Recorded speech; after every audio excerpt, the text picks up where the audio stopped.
Okay, so it looks like we're now live. So hello everyone and welcome to the Slam Jam Championship Wrestling Show here on the Extreme Improv Extremes as well as the Slam Jam channels. So we're going to be discussing all kinds of things happening in the crazy world of wrestling as we head so few weeks between now and WrestleMania. But all this and so much more after the intro. We're locked in the cage, it's the Slam Jam Show. We're dynamite, you better feel alive. We're better than you, and you know it. Yeah. If you don't like it, we got two words for you.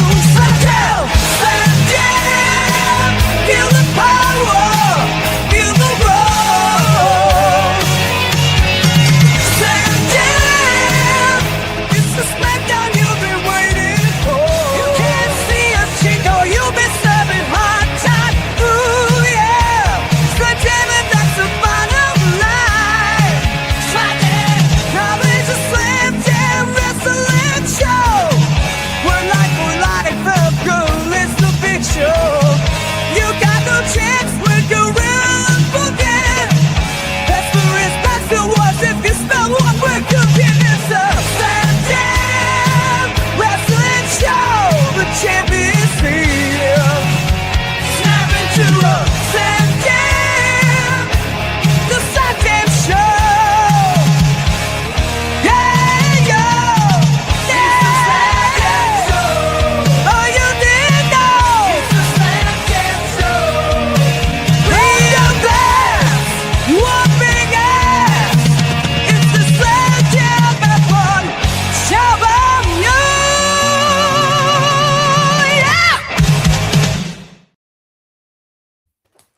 Yeah. Okay, and welcome to Slam Jam. And look, since we went to the credits, we have been joined by Gav.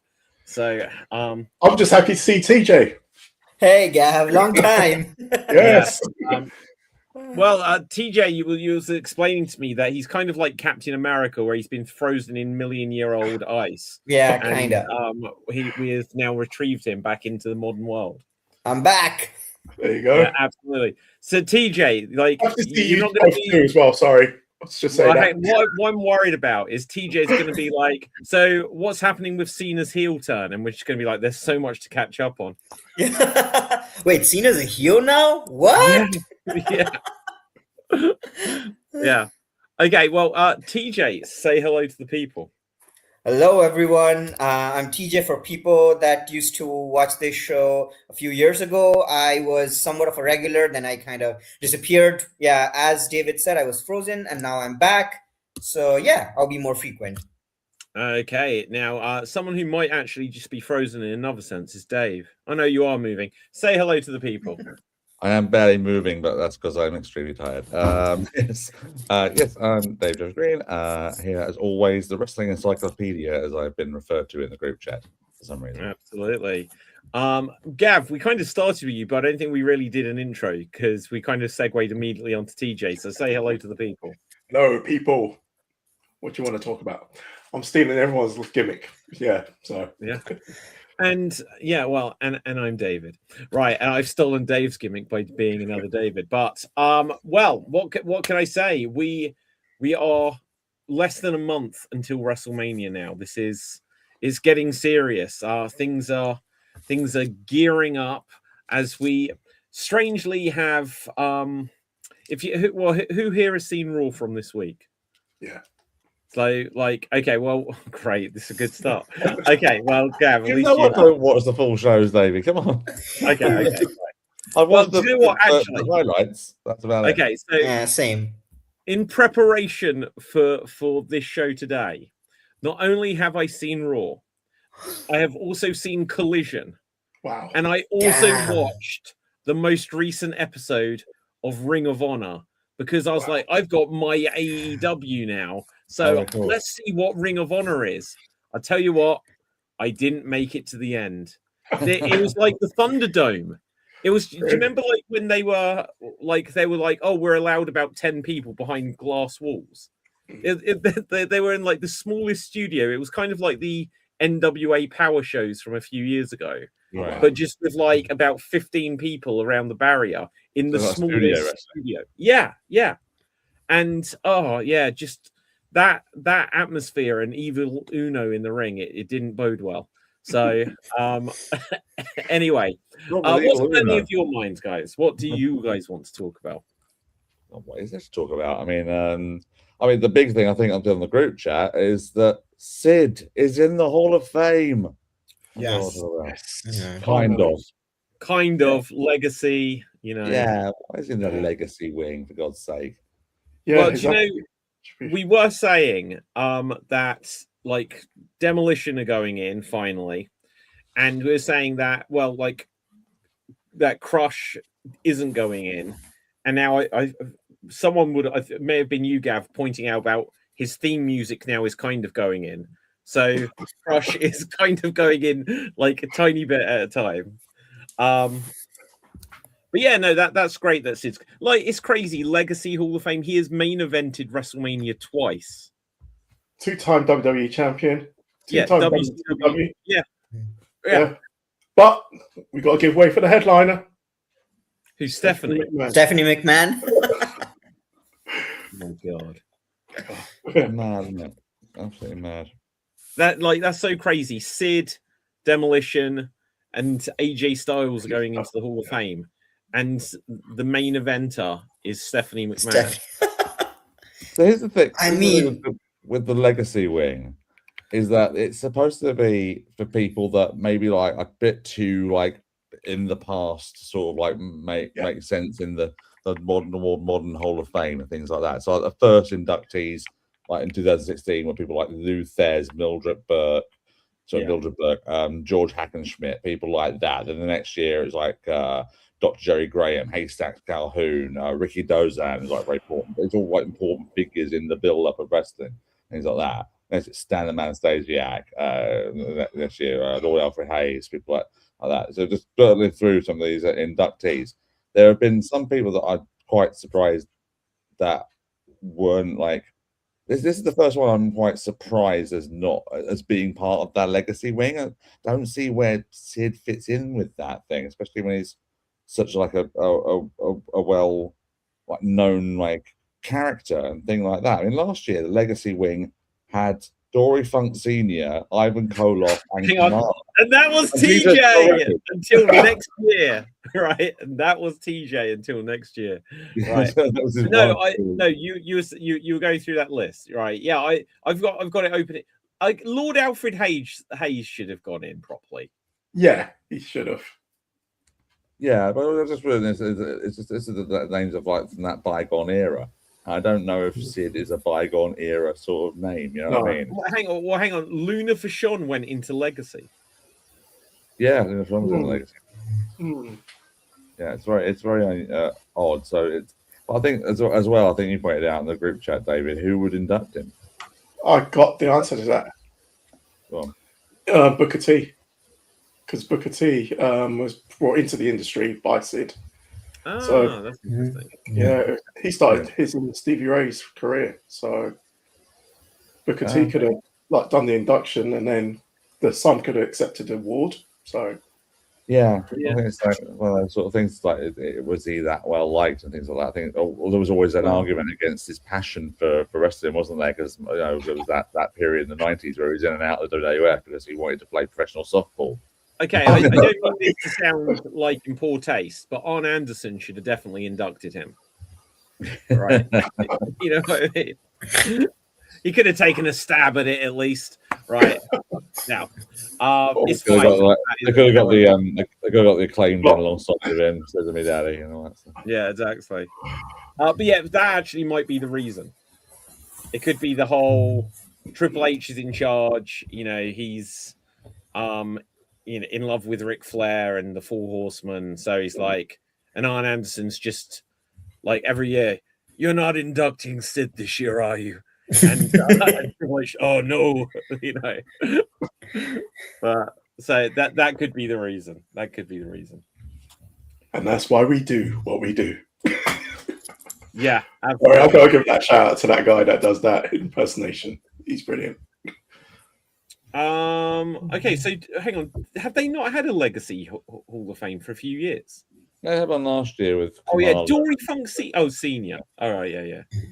Oh, Kamala. Kamala, That's yeah. not fair. That's not Yeah. fair. Kamala in Legacy Hall of Fame. Mm.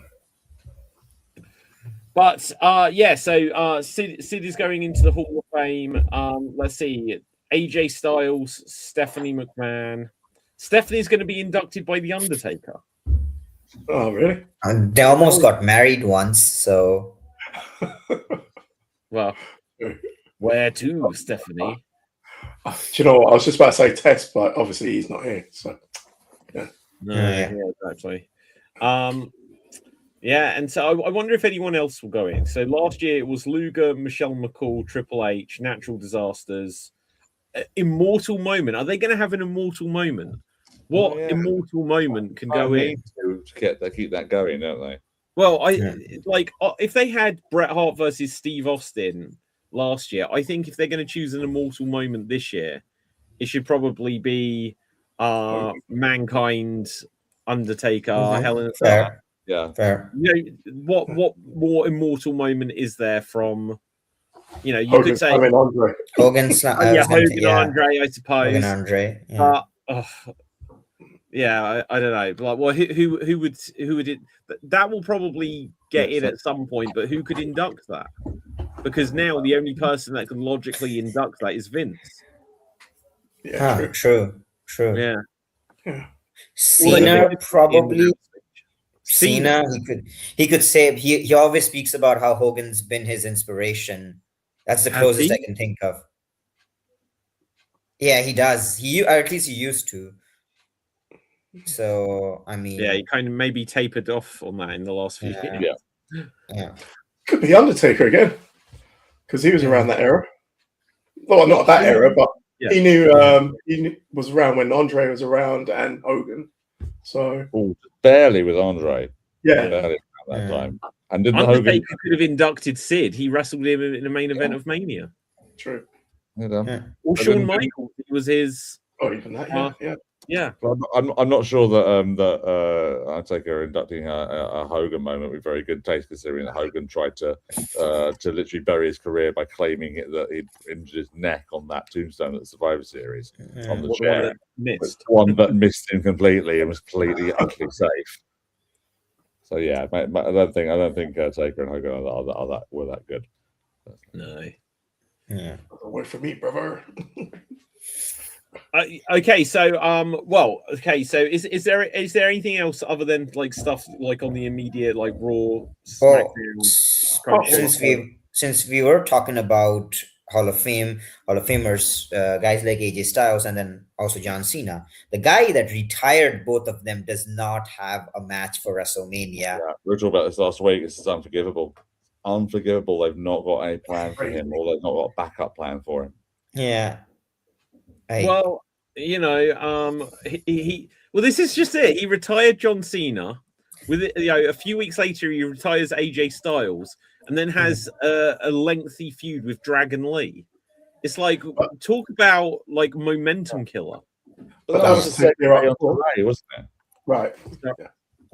Yeah, probably. I mean, Ray got injured. They could not pivot. They could not think of another person. Not every match he has needs to be a retirement match. He could have faced Nakamura. He could have faced, I don't know. Please let him retire Nakamura. I'd be up for that. I mean, that would be. I mean, if you look at the pattern, he retired Goldberg, who's kind of like their Mr. WCW. He retired Cena, who's like, guess Mr. WWE, and Styles, Mr. TNA. Nakamura's the closest to Mr. New Japan that they have. Yes. Him retiring Nakamura would have, and then he's probably retiring Brock Lesnar at SummerSlam. So Mr. UFC, I guess. Yeah. Then he should retire like Pat McAfee, Mr. NFL. And eventually Cody, Mr. AEW. Yeah. Okay, he should definitely retire Cody. I'd never made that connection before, but yeah, Mr. WWE, Mr. TNA, Mr. WCW. Yeah. Okay, but why? Sorry. No, go Why ahead. does he not have a match? They've got time. Do they? They have got time, but They you got know loads what's going to happen. He's just going to be put into the Under the Giant Memorial Battle Royal on SmackDown before Mania, isn't he? Which is that Battle Royal, which they probably could put on one of the nights, which they're not going to for some fucking reason. To stop everyone having a WrestleMania payday. They'll do it on the SmackDown before, like they have done for the last few years, to make it utterly meaningless. He wins that match. He poses with the trophy, and then he chokes the trophy and retires the trophy. He retires the Under the Giant Memorial Battle Royal Memorial Trophy. That'd be good. That'd be good. Right. So have they actually announced the tag team match for WrestleMania yet? Not yet. That's obviously going to be Which one? Usos against the Vision. Yeah. Just That's going to be happening. But that was the whole point, wasn't that to get? I thought that was to make them #1 contenders or something. But they're having a match next week, aren't they? Oh, is it next week? Yeah, the title match is next week. Why would you have multiple matches of the same fucking thing if you're going to build it to WrestleMania? Exactly. Yeah. Oh, it's all these title changes before Mania, and it's stupid booking, really. Are there any other tag teams that are likely to be involved in that lineup? I have a feeling. Sorry, I was going to say I'll have a feeling because LA Knight's involved, isn't he? So would it be a 3-on-3 then, or something like that instead? Oh, so who would tag with the Vision? Not too sure. Jake Paul. Gunther. Jake Paul. I mean, that would have a celebrity aspect to it. If by some miracle Braun and Bronson are the Bronze are back, in some case you have who face another team, don't you? Yeah, I'm guessing that Rollins will be. Okay, so iShow Speed was on Raw. I'm not quite sure why. Is he a friend of Logan Paul? Wasn't he one of the mystery Coke can people? Is this a new term for some sort of term of some sort of status? You're a friend of Logan Paul. Yeah. That was KSI. You're a friend of Dorothy and friend of Logan. Didn't you have like multiple of them? I think it was KSI that was with Logan at that point. Yeah, but he had a different one like the next year, didn't he? Yeah, iShow Speed was one of them, yeah. Oh, was he? iShow Speed, Logan Paul, WWE. He's the one that took the RKO. I can't remember. Wow. They have too many celebrities. It was a triple threat match in Logan against Owens and Orton, and it was iShow Speed that was in the costume that year. And he took that RKO on the table. Yeah, so look. So my brain is bad. That's where he was a Coke, well, not a Coke can, whatever it is. Yeah, a prime bottle. Yeah, okay. So that, like, yeah, great. You get to be on WrestleMania. I don't want to be a Coke bottle. You think what he then did in the Royal Rumble, where, interestingly, it was Braun from the Vision who then destroyed him. Yeah.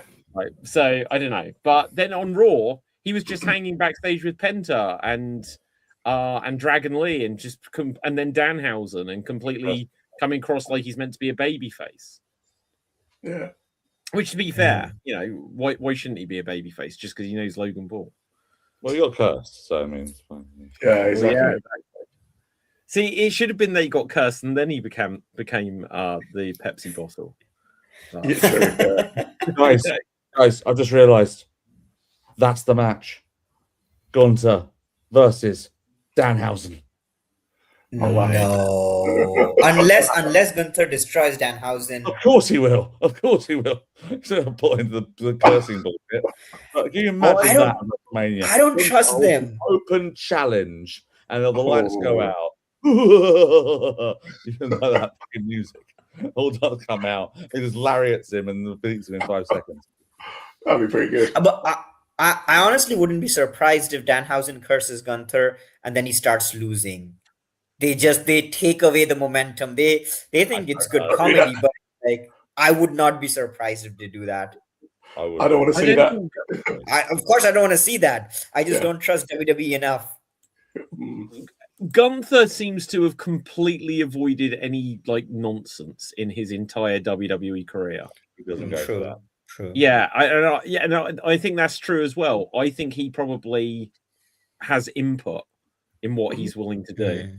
Yeah, you know, I think he's got that level of like respect with them as well. So yeah, the Usos currently both look like they need to have a match with CM Punk at WrestleMania. So unless they're defending the tag titles, or I don't know how they go from this because they're so heavily involved in the CM Punk story at the moment that other than that they have something with the Vision. But what's Seth doing? Seth is back. Is he? He's not going against Brock. So Isn't he the could it Vision be- Hunter? Yeah, He's just exactly. hunting He's the people. Vision Hunter, and then you've got the Usos. Would you have the Usos and Seth? Would be a weird dynamic, but I Yeah, mean, it would. they have done similar stuff. Given Roman and Seth's history, it would be kind of okay. Seth is teaming with Roman's cousins against the Vision. I could see them do that. I could see them do that.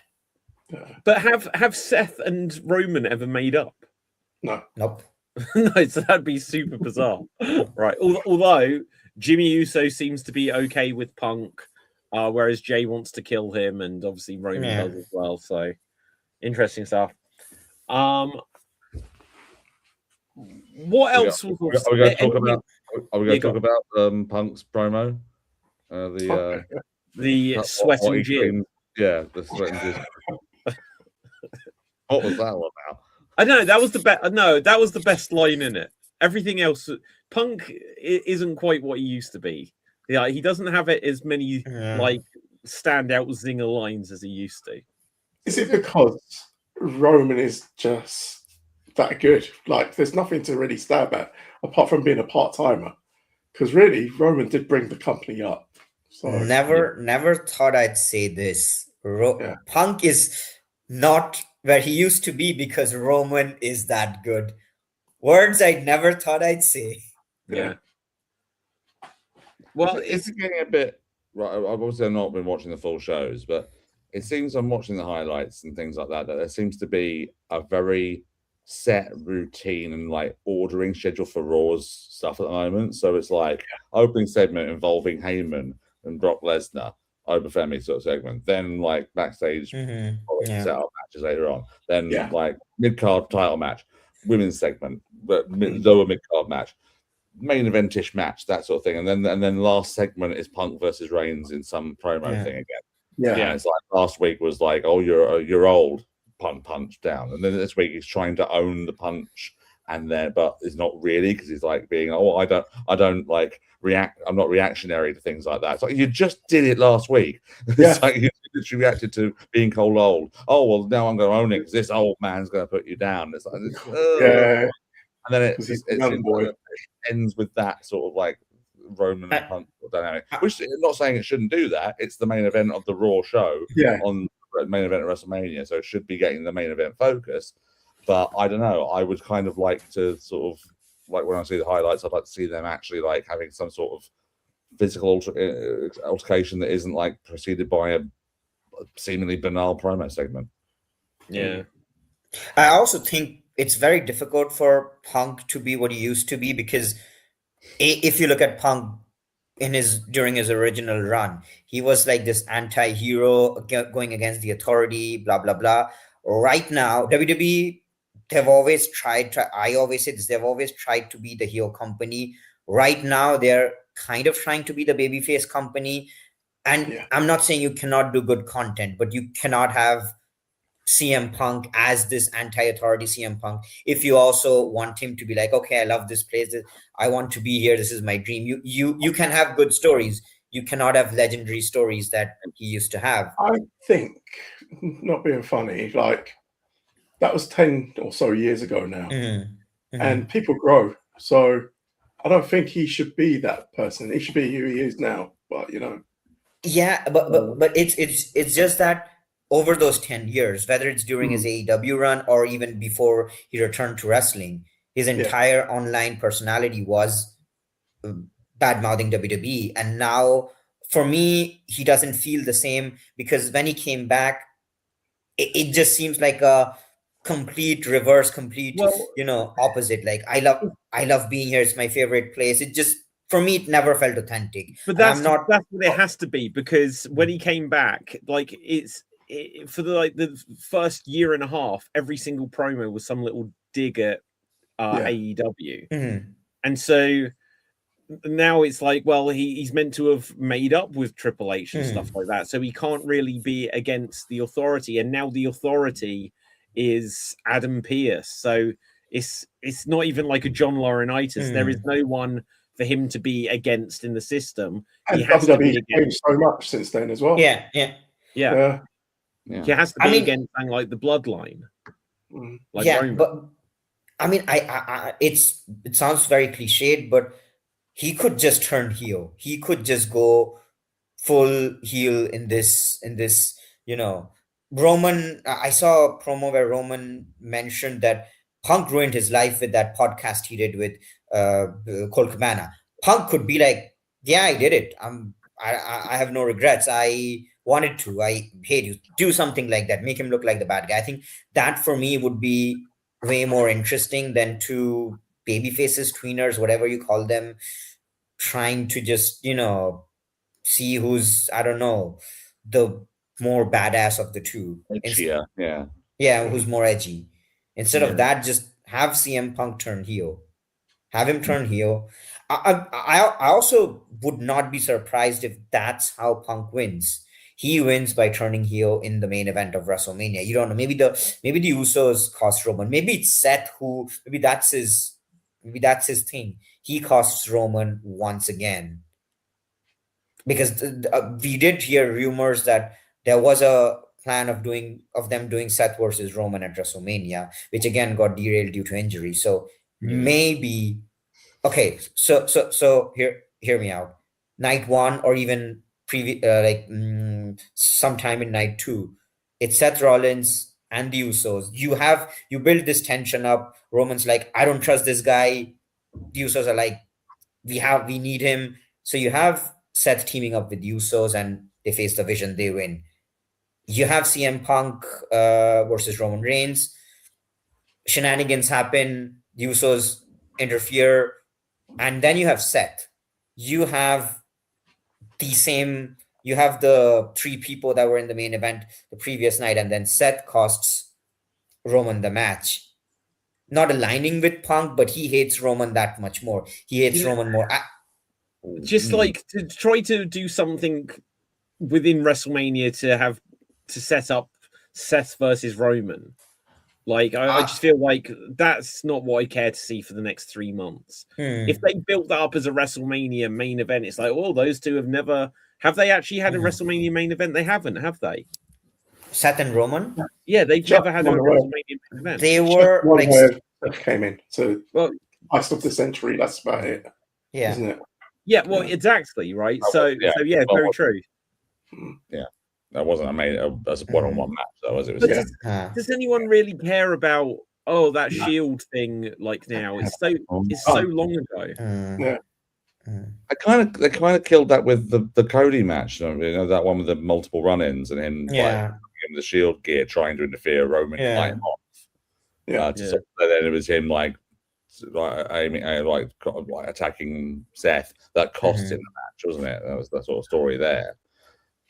But yeah, no, I mean, I don't actually mind that what DJ said as an angle. I think actually that kind of works to a build up for a Mania match. Obviously, getting your third man in for the business is the important thing there. So who do if Braun or Bronson are healthy, then absolutely fine. But I don't know about Seth interfering in the main event and costing Roman. It sounds like it's a bit of a personal thing. So I wouldn't necessarily have him do that on one or the other, because like I say, in storyline it's supposed to hate both of them, but in reality we know he hates Punk. So it's like I don't believe that he wouldn't do anything to try and not cost Punk in that time. Maybe it's an inadvertent costing perhaps, but like they would say, or have to go over Rollins and Reigns and Punk again. And then he'll be just big showing it all the time. Then he'll be turning back a heel again. Yeah. After being face again. And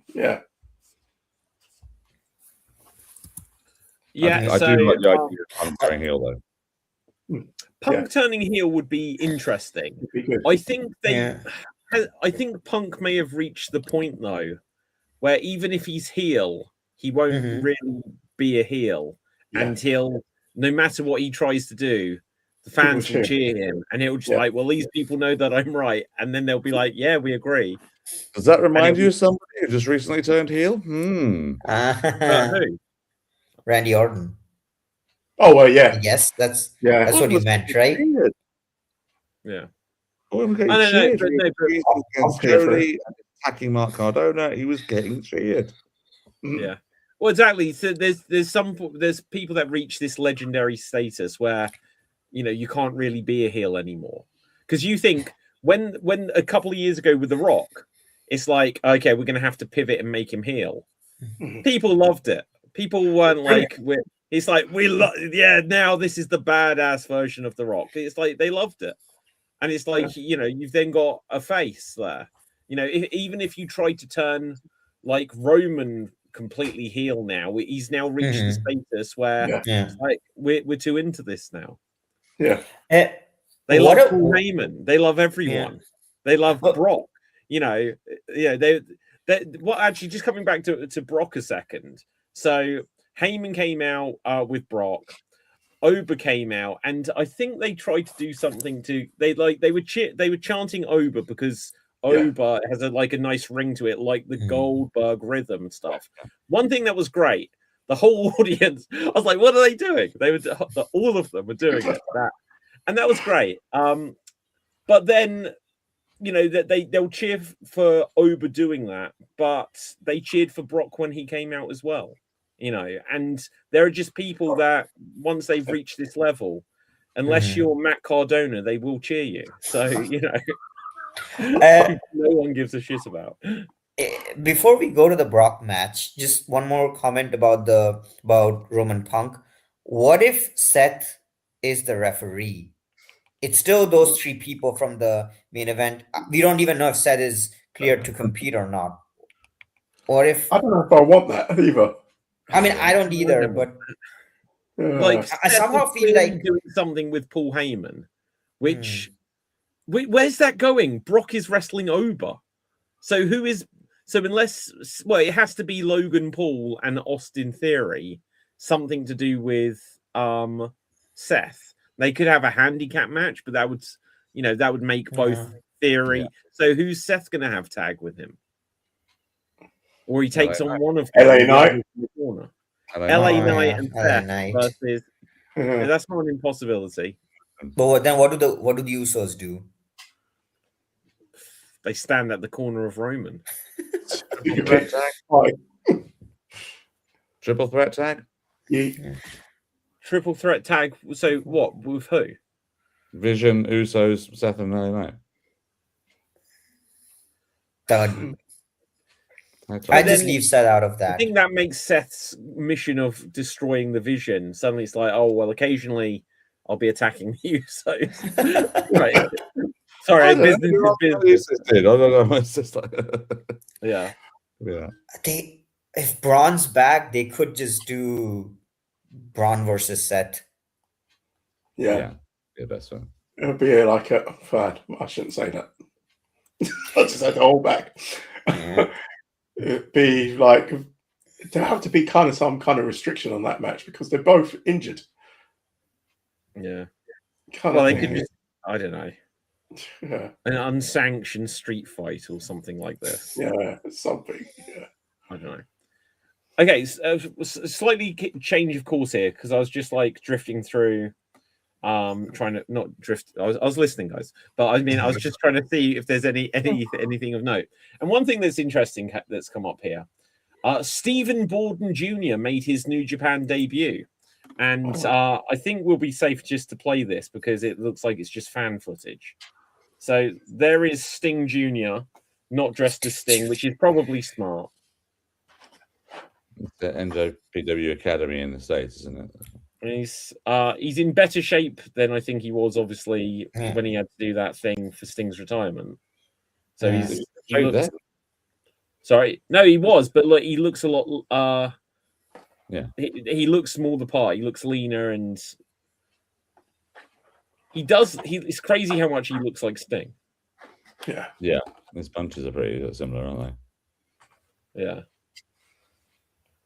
He moves around.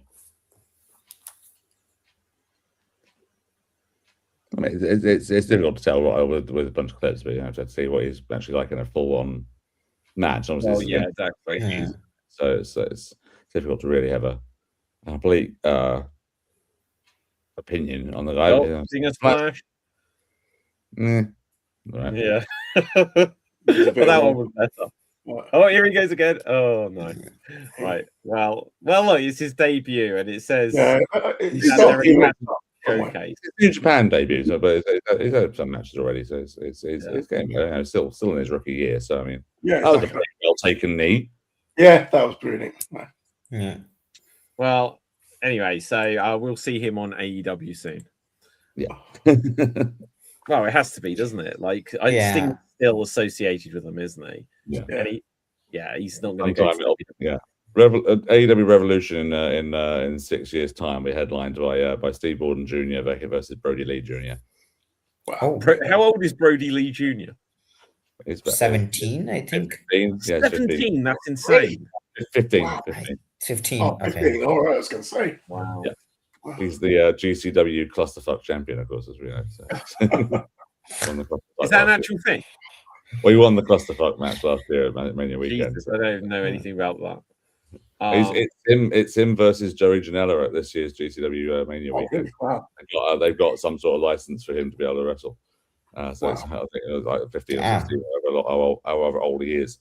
I think the state athletic commission had like obviously age limits and things like that. And I think at 16 he'd like passes for Nevada or something. I'm not sure. There we go. Oh, wow. Dev is here. Wow, later. Yeah, How are you, Dev? pretty good. Good. Okay. Did Now, you- where were we, guys? What were I was we in? talking about Joey Janela and Oh, Joey Janela. Brody Lee Jr. about Brody Lee Jr. Yeah, more than that. -1. Yeah. Has there like, I know obviously he's not, but he's like the right age because he's like a child. Have we actually ever got a fourth generation wrestler yet? Oh, fourth. Hmm. Probably 'Cause not. obviously No. Brody Lee Jr. is only a second generation wrestler. So Ava. Who? Ava. The Rock's daughter. Finley's? Rocks. Oh, yes. Wow, yeah. yeah. Fourth generation, you're right. Yeah. Yeah. Not that she was Yeah, good. Okay, but I mean, here's the thing, though. Here's the thing. She is a fourth generation wrestler, but she isn't a fourth generation in a sense because it's like, so The Rock's dad was a wrestler, but Yeah. his grandfather on the other side of the family. So it isn't all on like one side passing down. So it's well, like, her grandfather, isn't so it? but she is a fourth generation. But like the easier way Yeah. of saying it, because I'm going to confuse myself on that. If you Yeah. think of like Natty Neidhart, she Yeah. is a second generation Neidhart, Yeah. but she is a third generation Hart, and the same with like Bulldog son, because Yeah. I understand what you're saying. Yeah. father and then the grandfather, they're not on Yeah. the same lineage, and I think that's the same Oh, wait, with. wait, though. Because, Go on. like, you've got The Rock's grandfather. Yeah, High Right, Chief Peter Maivia, Rocky Oh, so Johnson wasn't his son, Oh, yeah, true. Yeah. his Yeah. son-in-law. Yeah, son-in-law. Isn't Yeah. it? So there's a little Wasn't bit it, of crisscrossy. isn't Sorry? it? Wasn't Peter Maivia? Wasn't it Rock's mum? His daughter. They're not. The Rock's mum is Peter Maivia's daughter. Yeah. So that makes a third generation. That makes a fourth generation then. Yeah, fourth generation wrestler, but it's not all not on down the the same same line. But if it's his mother, It's and it's coming from his. No, but it's like I know his what you're grand- saying. No, so Like, but that's fine. the easier way of explaining it is again to go to the Hearts, right? So Yeah. Natty Neidhart is a second generation Neidhart. She is a third generation wrestler because her grandfather was Stu, her father was Jim, and then she comes down there. So it crisscrosses in the generations. Yeah, I understand what you're saying. So it's not 'Cause like yeah, so if I said like I'm a baker, my dad was a baker, his dad was a baker, and his dad's dad was a baker, then everyone on that side of the family yeah. always does the same thing. But when you then have that the connection between Ava and then her dad was a wrestler. His dad was a wrestler. but his dad wasn't a wrestler. It was his wife's dad. See what I'm saying? So she is a fourth generation wrestler, but it's not a pure fourth generation. Yeah. Anyone else got the Magic Roundabout theme whirring around their head at the moment? Yeah, okay, fair enough. Look, it's difficult. It's difficult to explain.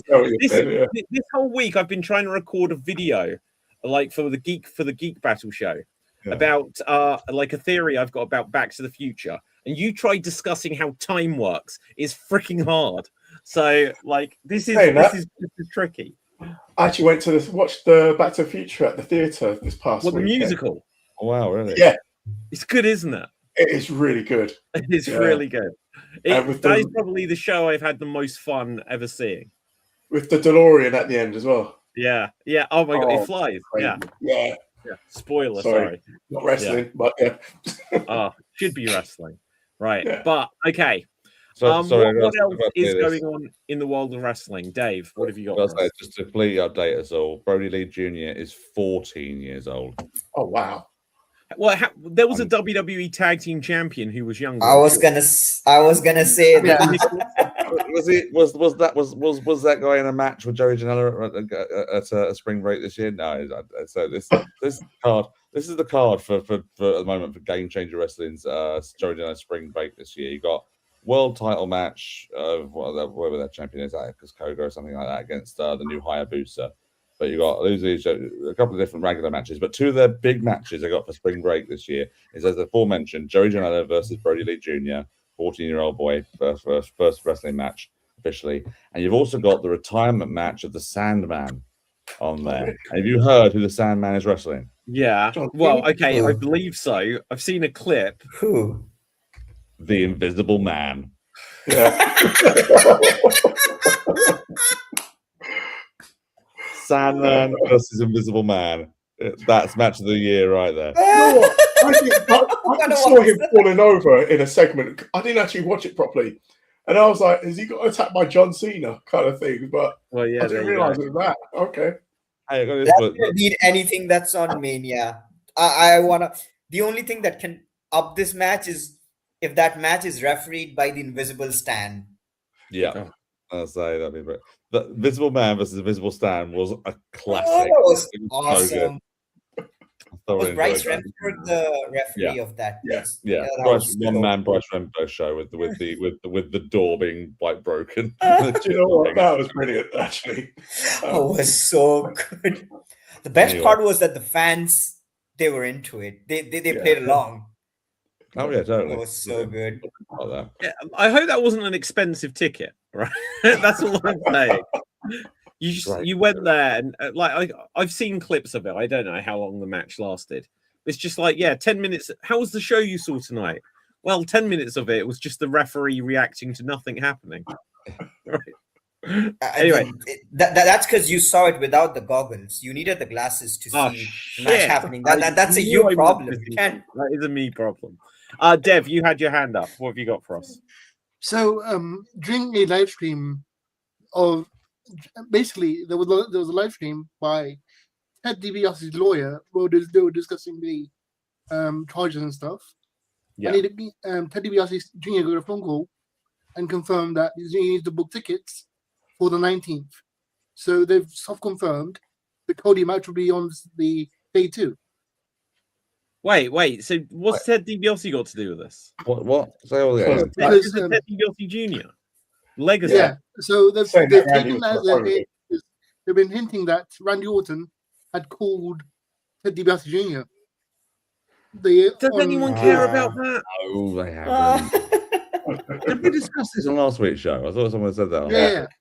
Yeah. And it was on the live stream today. Ted DiBiase said he needs to book plane tickets for the 19th. So everybody's taking that as his friends are saying the Cody match was on the 19th. Okay, but is that just DiBiase just trying to get himself a little bit of possibly, yeah. Right? Because what would the reaction be to Ted DiBiase Jr. coming out? Cadona, even worse. Oh, yeah, better than Brian. Better than who is this? Right. It'll be Grandmaster Sexy. That was. It'll be akin to like the reaction Tito Ortiz got when he made his TNA debut.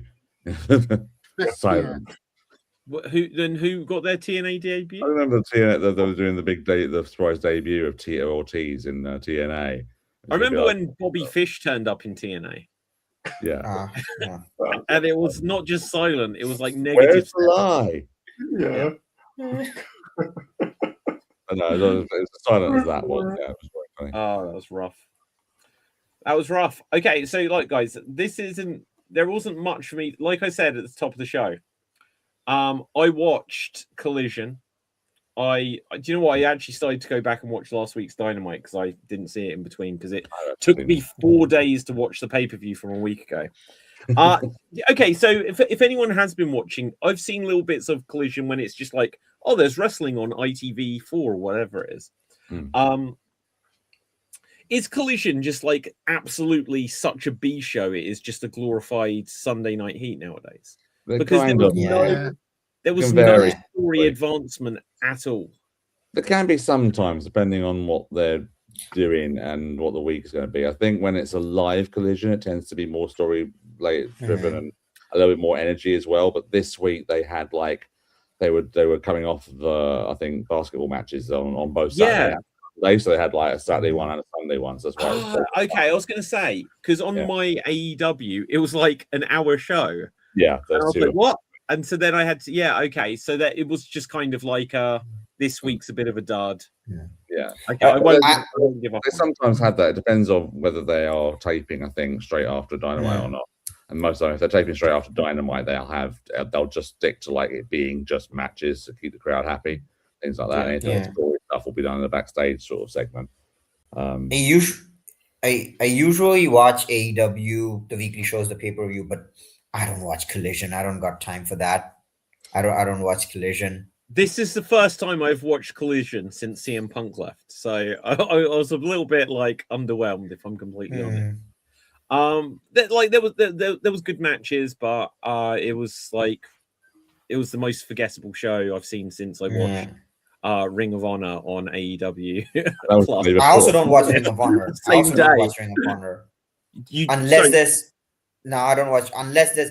I mean, honestly, it's just it's more of a me thing. I just don't have the time to watch multiple shows, so I'm like, I'm gonna watch Dynamite. It's the one show I'm committing to. Everything else, if there's something cool that happens, then I'm gonna go and watch that. And I used to be really, I don't know, sensitive towards spoilers, but these days I'm not. So if there's a good match, if people tell me you got to watch that match, you got to watch that promo, I just go and check it out. Otherwise, no.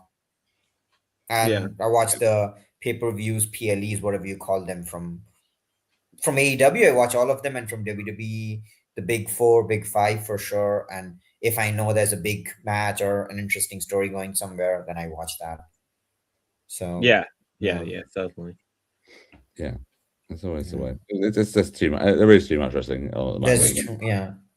I mean, I will check in with NXT when I can as well, because I do quite enjoy that at the moment. They had this Johnny Gargano angle that they're doing at the moment with him being depressed, where they're not saying why he's depressed, but they're sort of basically saying Ciampa's left, he's depressed, and he's just lying in a plank position everywhere that he goes. And they've now put that into a match where he won a gauntlet match yesterday. I saw that. One contender for Stand Deliver for the NXT North American title, and they had 4 guys come out.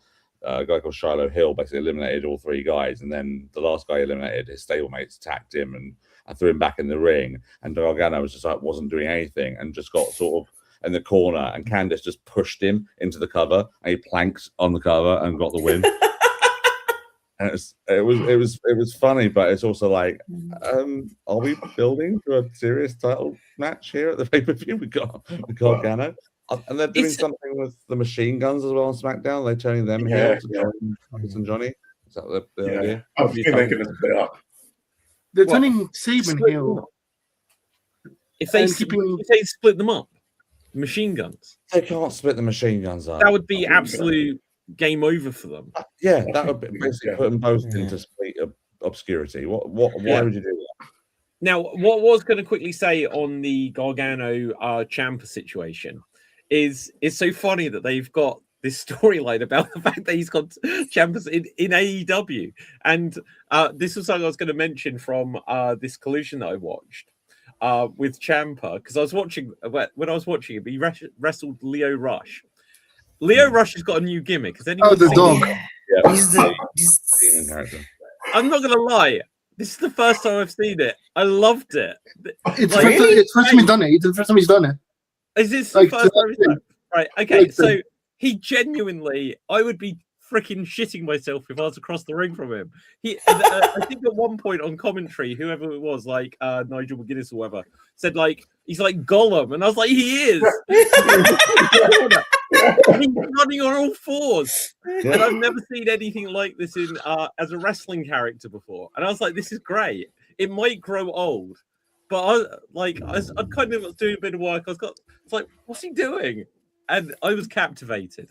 Right. Yeah. That was the most I've watched a Ciampa match since he was in NXT as well. But go on, Dave.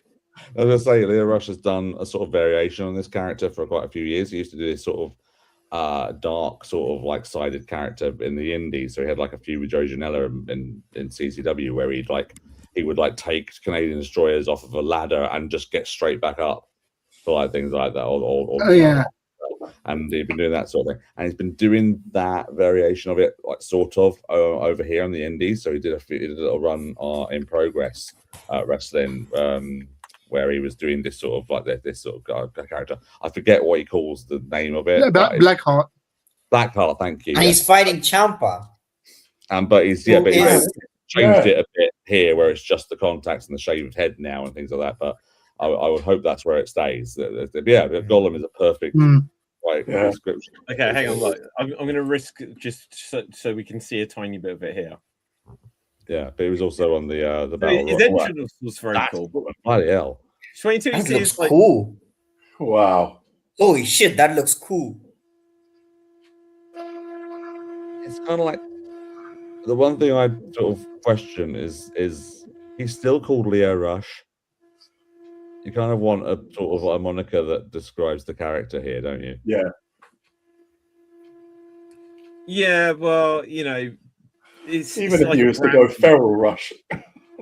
He is like going feral. Feral. But like, has anyone played Silent Hill? Right? Yeah. It's just like he was like possessed. Yeah. Like when people start like walking along all weird. Gosh. That's a good It entrance. was interesting because he was just so far removed from like when he was in WWE. Like, just look at the eyes. Barbie. Yeah. I've forgotten he was in WWE. By me, that's No, but yeah. So that was that was the most interesting thing. Other than once again we were treated to Mr. Go's theme music, well, like love song for like 10 minutes straight on this show. Dev. The views for that Leo Rush clip is more than the viewers of Collision. Wouldn't surprise me. yeah. Wait. Do you mean this clip? Oh yeah, it says 212,000. Yeah. Yeah. This is the interesting thing though, because the viewers of Collision is America, and then you always get this worldwide and like or on YouTube or whatever, and it's like, well, that's everyone on the whole planet that may have watched it. So We'll get more potentially, because they're just. I think today or tomorrow they're launching HBO Max over here, aren't they? Yeah. wait, So they're launching HBO Max in the UK. Yes. And I don't know if it's going to be on there because obviously they've launched their own streaming service and things like that, obviously now. But yeah, I think that I said last week on the thing with AEW, MyAEW bit coming out, I think that might be the death knell for Triller TV because that's like their biggest partner, and they're on the brink of going down. So this is like the wrestling channel in the UK when TNA went to Bravo or wherever it went. Yeah. When TNA left the wrestling channel, it literally killed the channel. Yeah. So, it happens. Yeah. HBO Max is tomorrow, by the way. yeah. But I Oh don't know my if God, I don't want to get another. it's going to be on that one over here, though. I don't know. So. I will be really annoyed if AEW's on it because I just bought my AEW thing. What did you? Well, how long did you buy it for? I bought it for a year because I was like, oh, that's going to work out good value. Oh, great. Oh, well. Well, okay. But you get all of the pay-per-views and Ring of Honor and the weekly. It was cheaper than the old AEW Plus, where you just got Collision, Rampage, and Dynamite. Yeah, the one I showed you, yeah. Okay, so I can confirm that HBO Max will not have AEW. Okay.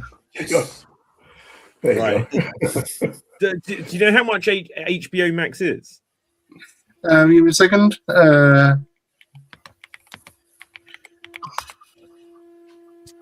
No, it doesn't list it. Standard with basic with ads, $4.99 a month. I Yeah. might get it 1 month, see what's on it. Mm. It looks to be like Harry Potter and stuff. Oh, we are Harry looking up information about HBO Max. This is a very entertaining podcast for our viewers right now. Well, yeah, well, it might be showing like good stuff. This is like half of what Geek Battle ends up being. It's just like, so, what was the box office for this movie, right? Yeah. But okay, what else is happening in pro wrestling? It feels like a little bit of Dennis Condrey passed away. That was sad. And apparently he had a fall, broke his neck, and you know that was sad. You know, it's interesting. I literally just saw it on like a little report. I didn't hear the audio, but it was like a quote of like Jim Cornette from his podcast saying about, you know, a guy wrestler takes all these bumps. You wouldn't then think that something like that could happen, but accidents are accidents. Human at the end of the day. Yeah.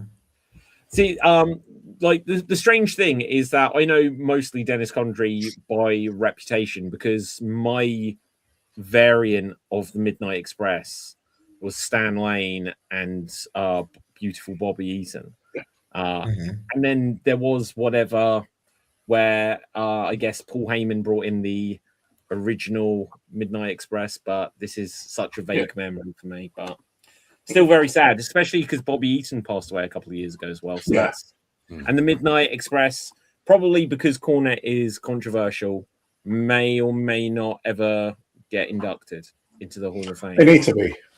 Well, yeah, they should be. They put the Rock and Roll Express in, and I think it was Jim Cornette that inducted them. Yeah, well, So, yeah, exactly. I'm just phasing out here. I don't know what's going wrong with me. What's that? Spider-Man. I don't want to go. I'm about to say, did you interrupt your parents' first meeting? Is this what's going on? Yeah. Oh, this is heavy. Right. Oh dear. Is this Brock's going to be retiring. Yeah. So we know that. Who's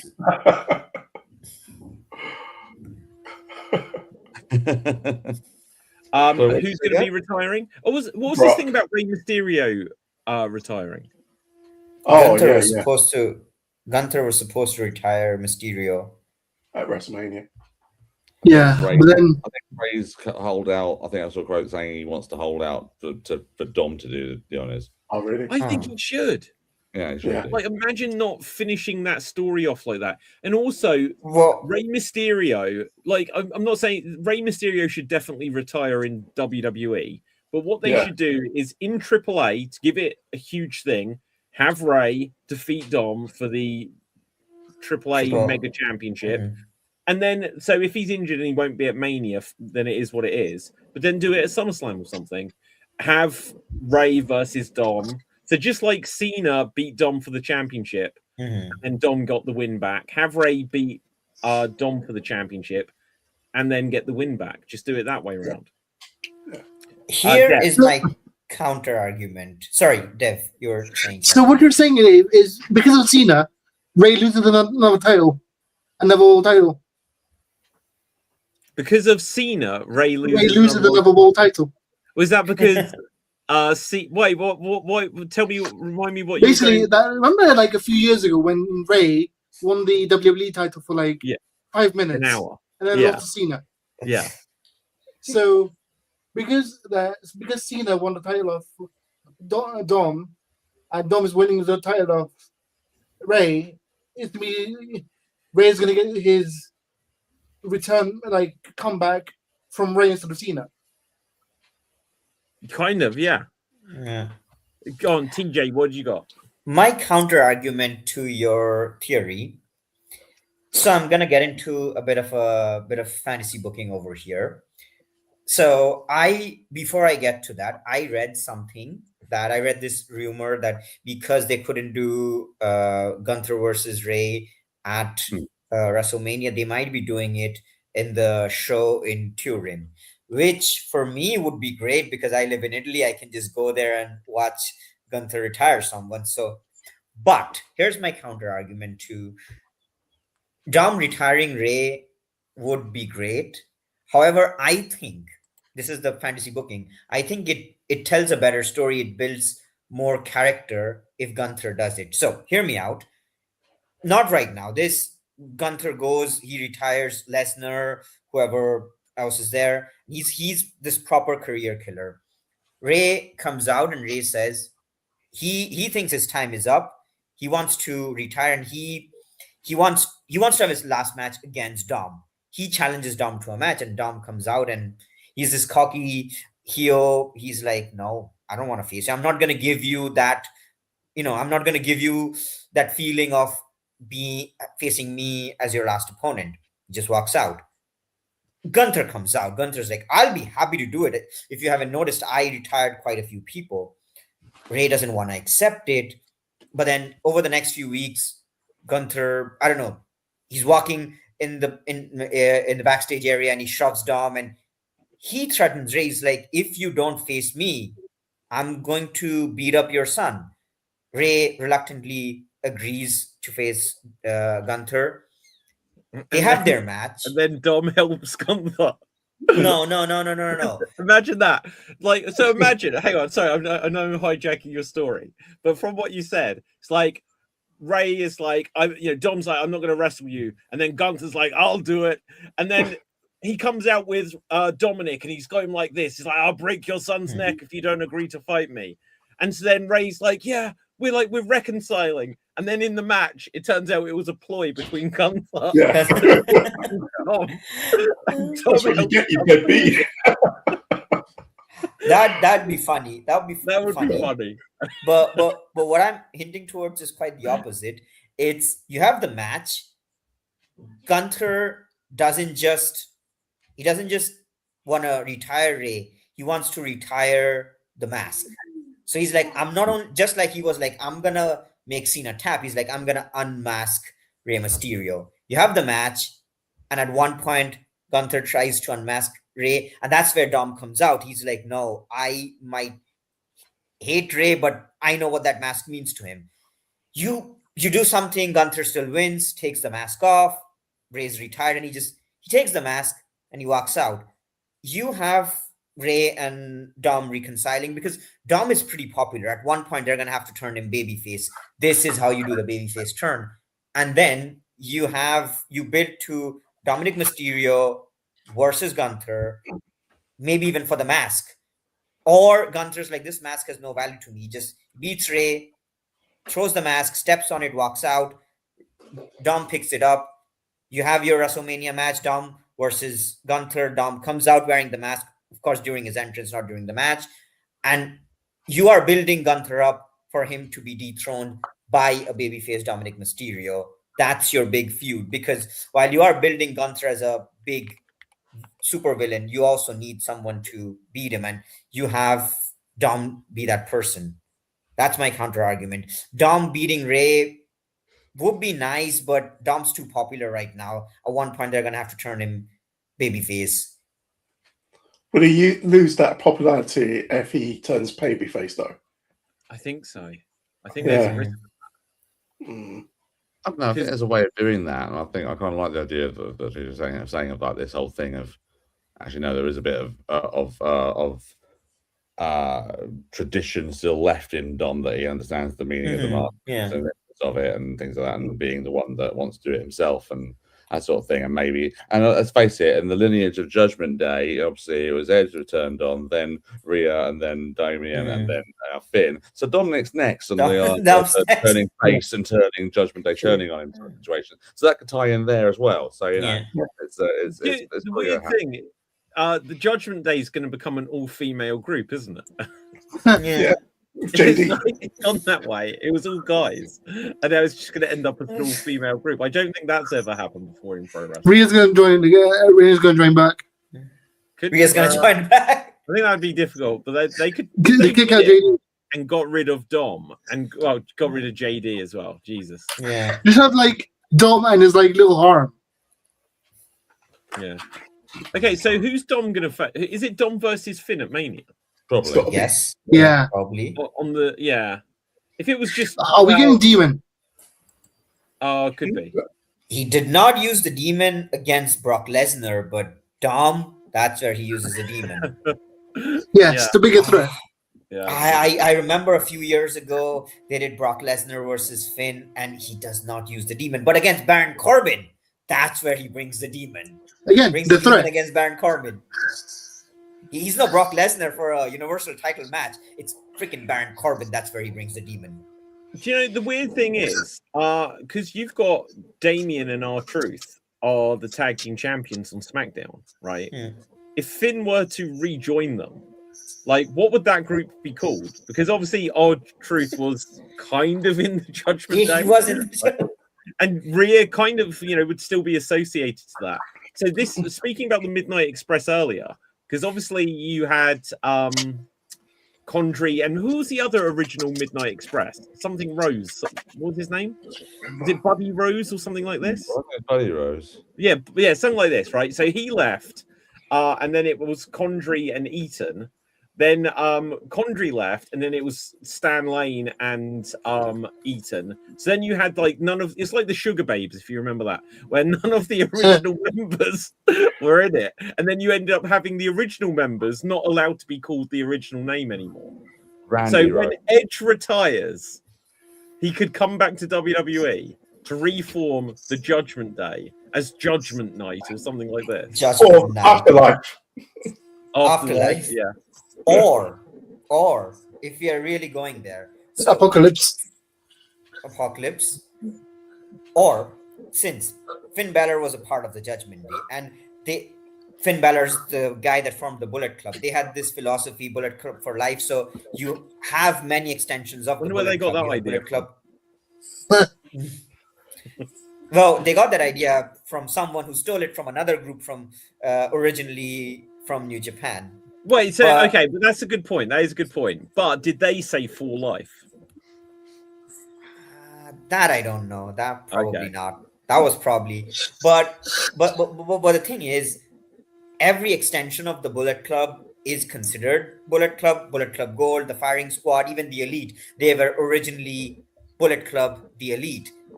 Judgment Day is kind of formed by Balor. What if Judgment Day is Bullet Club, and this new Judgment Day is also Bullet Club? I don't think anyone in the whole history of wrestling has ever thought that Judgment Day is part of Bullet Club. I'm just going to say that now. No, it's just, So does that mean that AJ is part of Judgment Day? yes.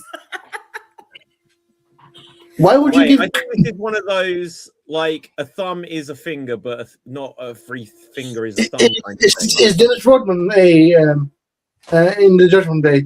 I'm confused. That's right. But no, I'm he just- wasn't. I'm They just literally joking. said on I'm Raw, just it's joking. like, and he was a member of the NWO, which of course he was, a celebrity member of the NWO. Pretty wing. which would mean R-Truth is a part of the Elite. R-Truth is part of the Elite. I'm just This joshing isn't with you. really straight. Me? I'm just Okay, joking. so me being the cause of Roundabout again. Kota Ibushi and Kenny Omega reuniting is a better theory than this. Basically, I met Kenny Omega wearing a Kota Ibushi t-shirt, and he looked at the t-shirt and was like, I should call him. Oh. History was made. There By the way, you it was the original Midnight Express with Dennis Condrey and Randy Rose. Randy Rose. Yeah, there you go. I'd love Okay, that. guys. Anything else before we begin to head towards I was wrapping? gonna say you had Jade Cargill with Michin and Yeah. and, B-Fab. B-Fab, that's it. Yeah, so they're the new baddies. Yeah.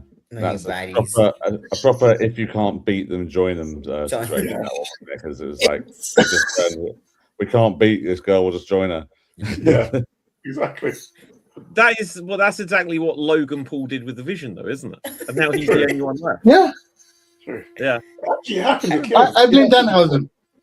Isn't that how like Eric Bischoff originally joined the NWO as well? Like he was powerbombed by Nash at the beginning, and then like 3 weeks later. Oh no, but then they play it off that he was the mastermind all along or something. But wasn't Ted DiBiase the master, like the money man? He was the financier. He was the okay. money.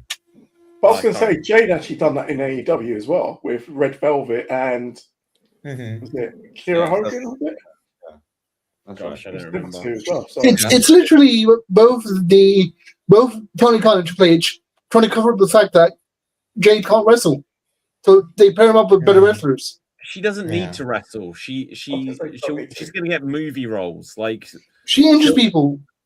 Like, have you not seen? Nia I Jax, don't know. loads of them injure people. Like RVD injured people every single time he got in the ring and would just bust their face open. True. Yeah. But speaking of injuries, I just remembered as well. Have you guys heard that Bianca Belair might be losing a finger? Oh yeah, Yeah, that's that's what a rumor. What? I so Yeah. hope this isn't true. Yeah, Yeah. that's what the I coach hope was that isn't saying. true. But the thing is, coach sometimes gets things wrong, so I'm not holding out. It looks bad though, from what I've seen. Amazing Well, that there was that taking so photo long. where it looked bulbous is quite old now. Yeah, it's old. Yeah. How could they not get that under control? It's Yeah. bizarre, isn't it? The broken finger could take so long to sort of pick, because it was last year's Mania, wasn't it? That happened? Yeah. Yeah. Wow. Yeah. No wonder everyone hates Pete Dunne's finger snapping thing. Gosh. No, I sincerely hope, like, if she, like, over a finger as well, if she has to retire Yeah, to save her imagine. finger, just retire. Yeah. And look, and Yeah, if she's for in sure. terrible pain, and he, well, look, you know, the Have you crazy seen her thing recovery videos? no, I She's haven't. like No. post recovery, and she's got to do some exercises. And it's one where she's rolling something on a table, Yeah. and it's really awkward. She's Yeah. in pain. Yeah, it's like horrible pain. Yeah. That's so bizarre, isn't it? So bizarre. Yeah. Speaking of Pete Dunne, by the way, the Americanos were on NXT. All right. Yeah. I want to move on from the horrible thing to something else. Yeah. I was going to say, who mentioned Pete Dunne? No, I did because they he breaks fingers. Finger snap thing. Oh, yeah, okay. Do you know what? I'm going to use that in the future on this show. But if I want to change subject, I'm just going to be like, speaking of Pete Dunne. I know you are correct. Yeah. What they was were the point on of NXT. Americana? They were on NXT. Yeah. Changing the titles because they want to push the Americanos hugely as a group because the Ludwig Kaiser is doing so well in AAA. Like, it's the biggest face on the planet. Yeah. Like, he's never going to be Ludwig Kaiser again because the Yeah. character's too popular. It's insane, really, when you think about it. That when, like, also, like, Gable coming back as that character to get revenge on the fake Kaiser American. Yeah. It's like, just be Chad, be Shorty G again. Like, this isn't your gimmick anymore. You know, Well, I said this on a show a few months ago when Chad was injured and things like that, and they did this thing where they brought the three Americanos in. I still want to see the three Americanos, the false Americanos that are in there, the new one, against original El Grande Americano and his two tag partners, who are basically the Creeds in masks. Yeah. So I want to see that. Yeah. Bring them out as other original Americanos. Maybe WrestleMania. They do have an interesting scenario though, where this is kind of like the first real time since Bret Hart in 1997 where I can actually kind of compare this. Kaiser Americano is the biggest babyface in Mexico, but he's the heel in America, whereas Gable in Mexico is the heel. Yeah. for being. Yeah, this is great. And don't- Yeah. When Kaiser comes to America, he's in all black now, black and gold. Yeah, And when he's in Mexico, he's in his proper colours. So yeah. it's crazy. No, but like, Gable should have never done that gimmick in the first place. It was like, okay, so he's going to go and probably if he hadn't got injured, he'd have won the AAA Mega Championship, and they'd have put him there as like, someone we trust. You can speak English. You know, the Undertaker will deal with you, and you'll be the main star there. Yeah. It's not him anymore. One, they've got Dom there, which they didn't expect.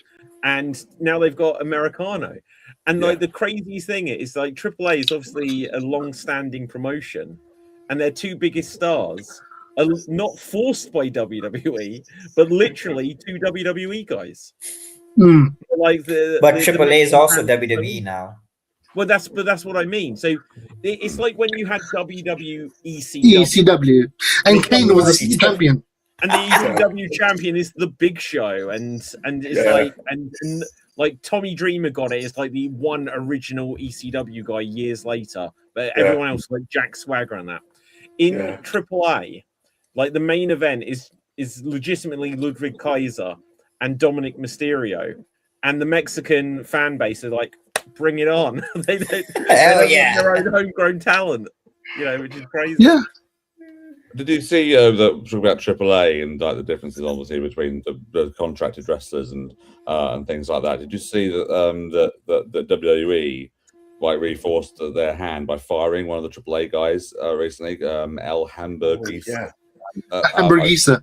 Thank you. Hamburguesa, because he did these like worked elbows on a fan at ringside. It was getting on his nerves or something, or doing something. But it was clearly worked elbows. They weren't exactly. They fired him for that. Mad. Well, that's just a strange thing to do, because what did the fans sell it? Yeah, well, yes and no. It's like he flinched, and then he was like, "Oh, that didn't hurt," you know. Yeah. I think I blame Steve. Sorry. No, go ahead. I blame Stone Cold for that one because the ATV. Oh yeah, the lawsuits when he hit the barrier and the woman fell backwards. Oh Jesus! Oh wait. Delayed cell. We may have mentioned this on the show last week. How Alberto Del Rio had a boxing match and was getting thrashed and needed rescuing. Did you see this? No. Okay. We didn't talk about it, did we? Did we? I can't remember if we spoke about it, but Alberto Del Rio had a boxing match, and he just kind of like turned his back on his opponent and went over to his corner. And people are saying that he kind of gave his guy in the corner like a signal just to rush the ring, and it caused a huge brawl. But it was like Alberto was probably like, if I'm about to lose, I'm just gonna go over. The guy will follow me. Just say something so it looks like, oh, you've been offended or whatever. So you rush the ring, and it ends up in a schmosh disqualification finish. Not in a boxing match. I'm reading it. I'm reading about it now. He fought someone called Choi Almada. I'm sorry if I mispronounced that, but a fitness influencer. So okay, then he deserves to go rushed. So look at this out here. So you can see Alberto turns his back on his opponent and signals this guy to get in. I was going to say, so in the ring, they bring other guys from the other corner get in. And it literally just gives Alberto a chance to recover. And he takes off his gloves and goes and punches the guy bare knuckle. He gave a nod, if you noticed. Yeah, absolutely. Yeah. He was like, I'm done. Yeah. You know. Going slightly into Geek Battle, it just reminded me that this week, this guy picked a fight with the actor who plays Reacher. Oh yeah, shit. Okay, so do you know the show Reacher, like Jack Reacher? Like, yeah. That like, there's a not Tom Cruise. There's a massive guy that plays him. Oh, well, the blonde one. Appropriately. Yeah, so he's on a motorcycle and he's got like a body cam or something on, just filming.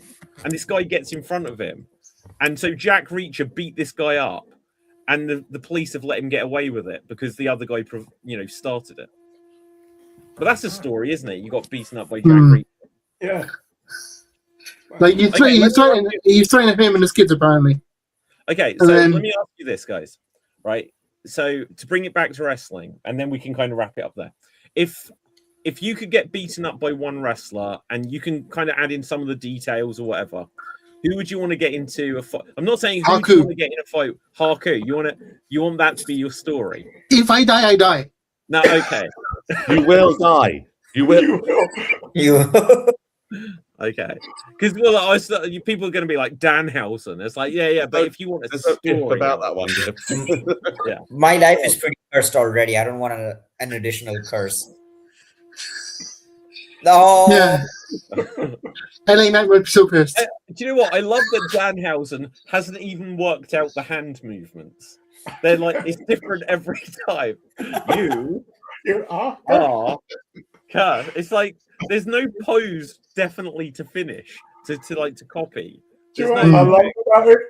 It's like when the camera goes away from him, and then the thing is they forget to pan off, and then you see him Russ going off. That's what's happening in the live events, isn't it? The live bits with the stuff.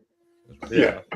That's the only thing I've found about the cursing in WWE, because they have I think we said last week, they do the whole sort of you are cursed thing. But then he doesn't even do what he used to do. He did this thing where he'd get ready for it, and then the whole cursing would be the final bit, wouldn't it? Be like that, like that bit, that sort of thing, like the monkey from Family Guy.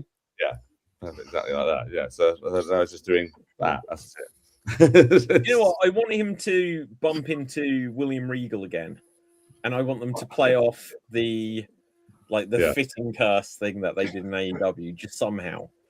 Okay, no, I'm serious. Like, if you could get beaten up by someone, who are you picking, Dave? Oh, good God! I don't know. Oh, you know what? So similarly, if you're gonna go out, you might as well go out in Blaze of Glory. Let's have peak Stan Hansen. Go on then. Stan Hansen, shit, man. Right, okay. Yeah, you're not surviving this. Yeah. It's got to be Brock. You're going for Brock? Yeah, I'm going Guys, Brock. what's wrong with you? I'm going for Liv Morgan. You had your chance. I'm choosing Liv Morgan. You had your chance, guys. Right. No, you could have said Sam. Yeah, you should have said Sam. Hi, Sam. Hang on, who's TJ going for? TJ. Mox. Yeah, if I'm getting beaten up, I want John Moxley in a no holds barred match. Why? Like, you'll just be mutilated. Yeah. I'm going out in style. But there's a heavy chance that Moxley will also bleed, so it's true. I get to say yeah. Or he may just be unconscious, and then you'll get Eddie Kingston laying over you to protect you. So, or if I can change, I'd want Murder Grandpa. Who? Oh, Minoru Suzuki. Oh, Minoru Suzuki. Yeah. Oh. Again, crazy. Why are we all choosing Look, these? I might choose CM Punk actually, because even though I said if you're going to get beaten up by someone, I still actually think I'd win that. Right? So, realistically, I mean, you have to come to beat me up, and I'll end up tearing his place up. Mercedes Moné, come. Mercedes Moné. Yeah, she's stealing my ideas. I don't think that's how it works, Gav. Yeah. Do you know, it'd be quite cool to be beaten up by Rhea Ripley, like literally beaten up. Right? Now we're going to Twitch territory. Sorry, are we straying into territory here that will get us kicked off YouTube? Yeah, I was gonna. Yeah. So I saw an interview. I saw an interview with Danhausen without makeup on, and he looks like a young CM Punk. It's weird. Who does? Yeah, I saw that. Danhausen without makeup on. Yeah. Interview with Chris Van Vliet, isn't there, or something? Yeah. Right. Well, anyway, on that note, let's begin to wrap this up. Find out where we can find everyone. I'll just very quickly check to see if there's any last-minute breaking news. TJ, where can the people find you? You can find me here next week, hopefully. Or if you want to check some artwork, you can look me up on Instagram, TJ_ROYX. Do you know what? Let me just quickly say, whilst I think of it, to all of you, there's a very strong chance that the show next week would be on Tuesday, which will be, I know it's like creeping earlier and earlier, just because there's going to be a couple of days where I'm going to be unavailable towards the end of the week. So it might be super early. Have that in the back of your heads now. Dev, where can the people find you? Unfortunately, just like Triple H, I don't work on Tuesdays. What? I didn't catch that. I mean, unfortunately, just like Triple H, I don't work on Tuesdays. Oh, there you go. But you can see me on TikTok and Twitch on every other day. And you can find me here on Wednesdays or Thursdays and Geek Battle on Wednesdays. Okay. Awesome. Dave. You can find me, David Jervis Green, pretty much everywhere. Also follow my improv group, LAPD Improv. We have a show on this Friday, 8 o'clock, Caddy's Comedy Club in Southend-on-Sea. So please do come along if you can. Okay, amazing. Gav. Don't worry about it. See me right now. Okay. right then. Right, okay. And my name is David Pisatsky. Find me at Facebook, Instagram, X, etc. at Slam Jam Show or Slam Jam Wrestling. I need to definitely pin down which one I should be saying. Right, and with that, until next time, stay safe. Always stay extreme. Keep slamming and jamming your Slam Jam bronies, and we're off the air.